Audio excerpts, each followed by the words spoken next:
ماہرین نے اپنی اپنی تجاویز پیش کی اور جو اس حوالے سے قانونی رکاوٹیں اور مشکلات ہیں ان پر گفتگو کی گئی ہے، اور وفاقی وزیر خزانہ جناب اسحاق ڈار نے وعدہ کیا ہے کہ وہ اس مشن کو پائے تکمیل تک پہنچانے میں مکمل تعاون کریں گے اور ساری رکاوٹوں کو دور کریں گے۔ یہ کوئی انڈیویجول ایفرٹ نہیں ہو سکتی یا ایک ادارے کا کام نہیں ہے،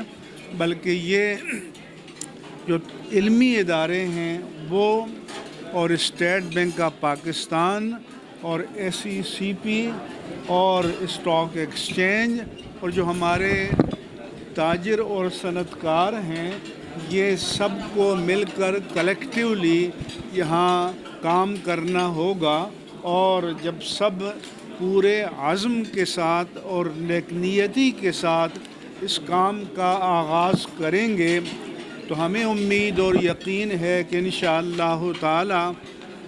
5 سال کا جو ٹائم پیریڈ فیڈرل شریعت کورٹ نے دیا ہے اس کے اندر رہتے ہوئے اس مشن کو مکمل کیا جا سکے گا۔ اس کے ساتھ ساتھ میں یہ بھی کہنا چاہتا ہوں کہ ایسے عالم میں کہ ہمارا ملک ایک ڈالر کے لیے ترس رہا ہے، تو سیلانی ویلفیئر انٹرنیشنل ٹرسٹ کے بانی چیئرمین مولانا بشیر فاروق قادری نے یہ اعلان کیا ہے کہ وہ اپنے اثرات کو کام میں لاتے ہوئے 2 ارب ڈالر کا زر مبادلہ پاکستان میں لائیں گے اور اسٹیٹ بینک میں انجیکٹ کریں گے، اور اس سے امید ہے کہ جو ہماری امپورٹ ساری رکی ہوئی ہے تو اس مشکل سے نکلنے میں مدد ملے گی۔ لیکن میں چاہوں گا کہ اور جو ہمارے بڑے اہل ثروت ہیں ان کو بھی اور دیگر اس طرح کے اداروں کو بھی مولانا بشیر فاروق قادری صاحب کی تقلید کرتے ہوئے اس میں اپنا اپنا حصہ ڈالنا چاہیے۔ دیکھیے، آج تک جتنے بھی ایسے فورم ہوئے ہیں اس میں اسلامک بینکنگ کا نام لیا گیا، مگر ہم نے اس فورم کو جو ہے اسلامک بینک پر محدود نہیں کیا، بلکہ اکنامک سے جو تعلق رکھتے ہیں کاروباری حضرات اس کو شامل کیا ہے کہ اگر ہم اپنی خالی اسلامک بینکنگ میں اسلام کو لے آئیں گے اور کاروبار میں وہی شیطانیت کام رکھیں گے تو ہمارا کام کبھی آگے نہیں بڑھے گا۔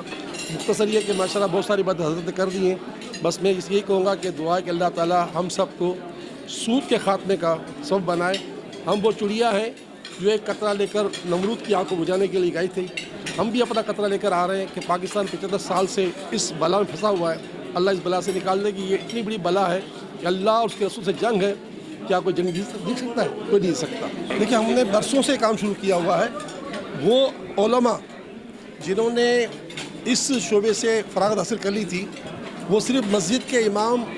یا مسجد کے خطیب بن کر کام کر رہے تھے، ہم نے ان علماء کرام کو انگیج کیا، اپنے ساتھ شامل کیا، حضرت کی اس میں سربراہی میں ان کو اب اس لائق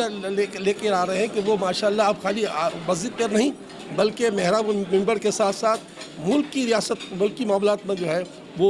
وہ مشورے دیں۔ تو ماشاءاللہ بے شمار علماء کرام، مفتیان کرام اس لائق ہو گئے کہ وہ بینکنگ سیکٹر میں اور ہر کاروبار سیکٹر میں جا سکتے ہیں۔ یہ کام سیلانی نے کیا ماشاءاللہ۔ آج تو ایک سیمینار تھا، سیمینار میں ماشاءاللہ اچھا کام ہوا اور بہت بڑے بڑے لوگ ہیں، نارملی اتنے بڑے لوگ ایک سیمینار میں جمع نہیں ہوتے، تو جن لوگوں نے جو کام کیا ہے بشیر فاروقی صاحب کو سلام ہے، انہوں نے بڑا اچھا کام کیا۔ مفتی صاحب آ گئے، مفتی منیب الرحمان صاحب ہمیشہ ایسے اچھے بھلے کاموں میں آ جاتے ہیں، اللہ تعالیٰ ان کو سلامت رکھے، ان کی عمر دراز کرے، اور اسی طرح ہم لوگ سب مل کے کام کرتے رہیں تاکہ کام آسان ہو جائے، بٹ جائے گا تو کام آسان ہو جائے گا انشاءاللہ۔ اگر اسلامک بینکنگ صحیح معنوں میں آ گئی تو واقعی میں پاکستان کا کام اچھا ہو جائے گا۔ میں تو آج یہ سارے کام دیکھ کے خدا کا شکر ادا کرتا ہوں کہ آج پاکستان کے اوپر برا وقت آیا تو یہ سوچنے کے لیے تو تیار ہوئے، ورنہ آج تک تو یہ کوئی سوچنے کے لیے تیار ہی نہیں تھا۔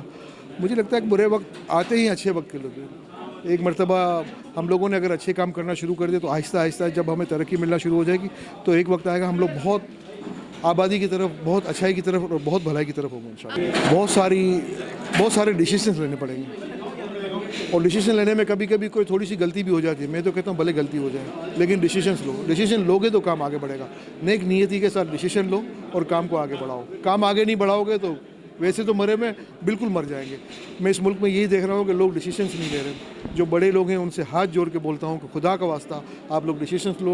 لو اور ڈیسیشن لو تاکہ قوم آگے بڑھے, کام آگے بڑھے.